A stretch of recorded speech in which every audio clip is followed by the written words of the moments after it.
يقال كيف عرفت؟ يا كيف شيخ. الإجابة؟ السلام ورحمة الله، تفضلي.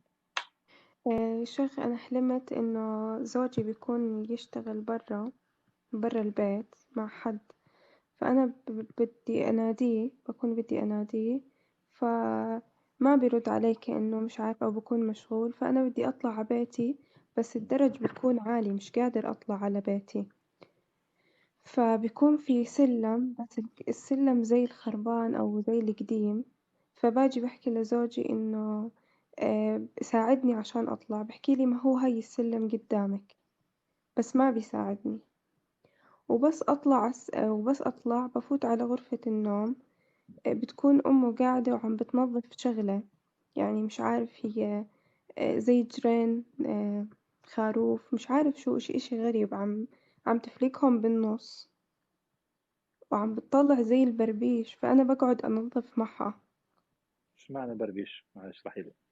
يعني إشي هيك غريب زي البربيش، ما أعرف شو هو. إيش البربيش؟ إيش هو البربيش؟ يعني كيف أحكي لك، زي إشي خلاص طويل.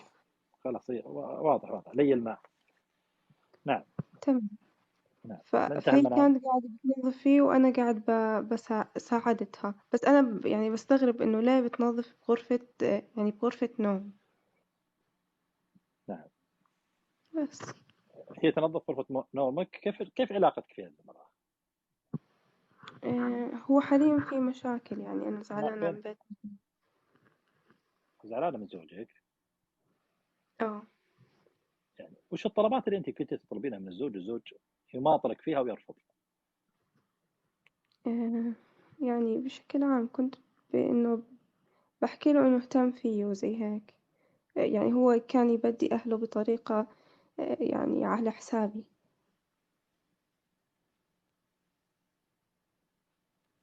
يعني كان إنه حقوقي يعني يغض عنها على حساب أهله.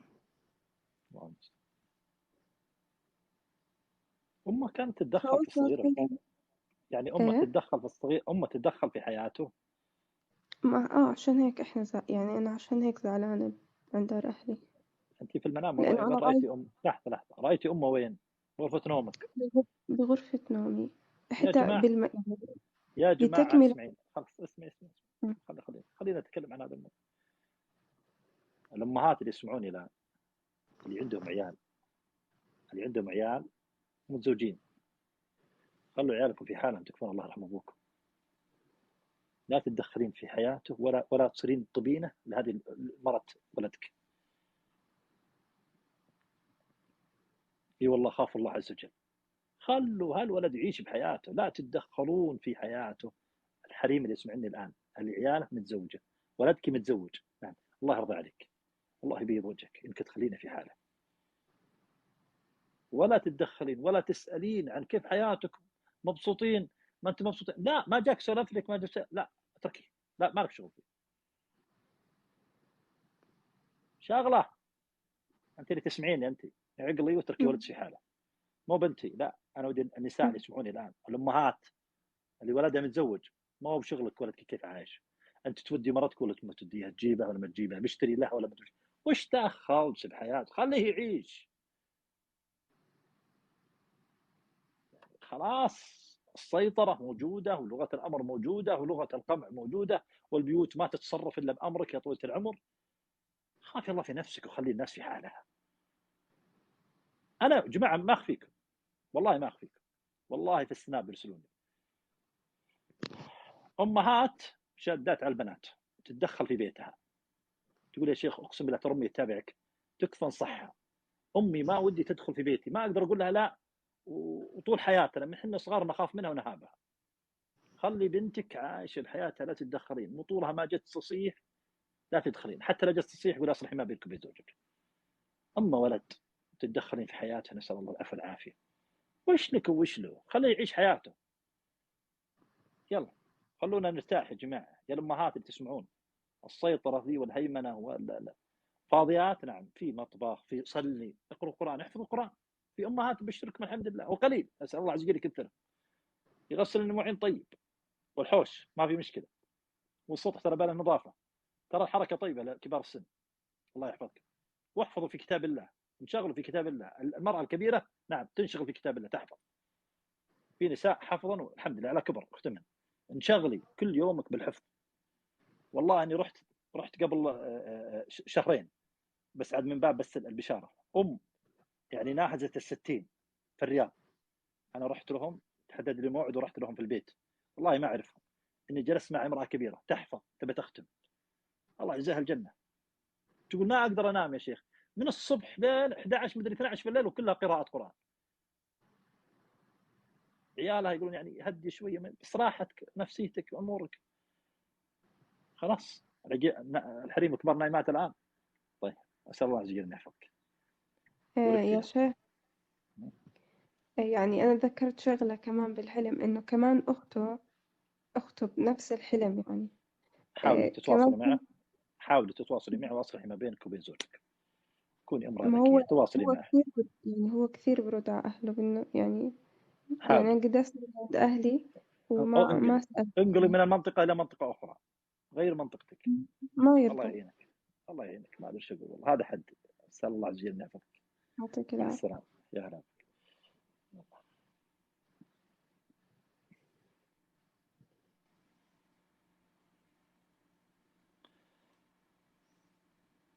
طققت وسبودنا يا الأمهات، والله ما في تصرف أحيانا من الأمهات.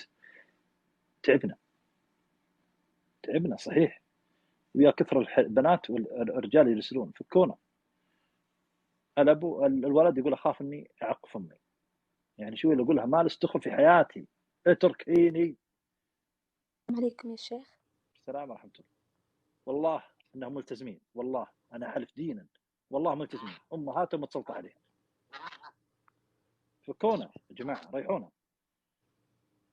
اللي تسمعيني خافي الله عز وجل في ولد، ما وده يعقد، ما وده يرد، خلي بينه وبين حياته يصلح شأنه. اسال الله عز وجل انه يصلح حالك يا رب.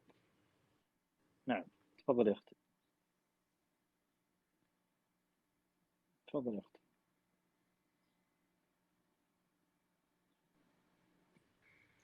السلام عليكم يا شيخ.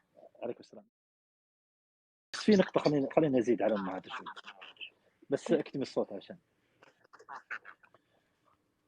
بعض النساء تقول انا عمتي برضيها، بس شوفوا كيف ترضي، كيف المراه يعني تطق سبده. في عندك صدى يا اختي، اكتم الصوت. ما تقول عرفت اسوي ليش. تقول اسوي المستحيل، قصر الصوت، اسوي المستحيل علشان ارضيها. لا، تقول شوي ولا انجلط لا رجعت لبيتي، كل شيء اسويه العمه برضيها، وهي ما غير تصدد، ما غير تصدد، وتقول انا ما اخشى انها تحرش، يعني تودود لولدها وولدها يكبر راسه. خلاص ضاق يا جماعه، خاف من الله، والله خافوا الله عز وجل. يعني ترى الناس يزوجوا ولدكم لا تذلونهم، لا تذلين المراه. يعني لو هي بنتك ما قبلتي عليها هذا الإذلال، ليش أنت تذلينها؟ إذلال لا يعلم فيه إلا الله، وهي لا تقدر تعلم أسرتها، وودها أنها بتطيب مع عمتها وعمتها متفرعنة. نسأل الله العفو والعافية. غيرة نعم تخاف، كن واقعين، هذا الصحيح. غيرة لا يعلم فيه إلا الله، تبغى ولدها تحت أمرها، تبى الإحسان لها،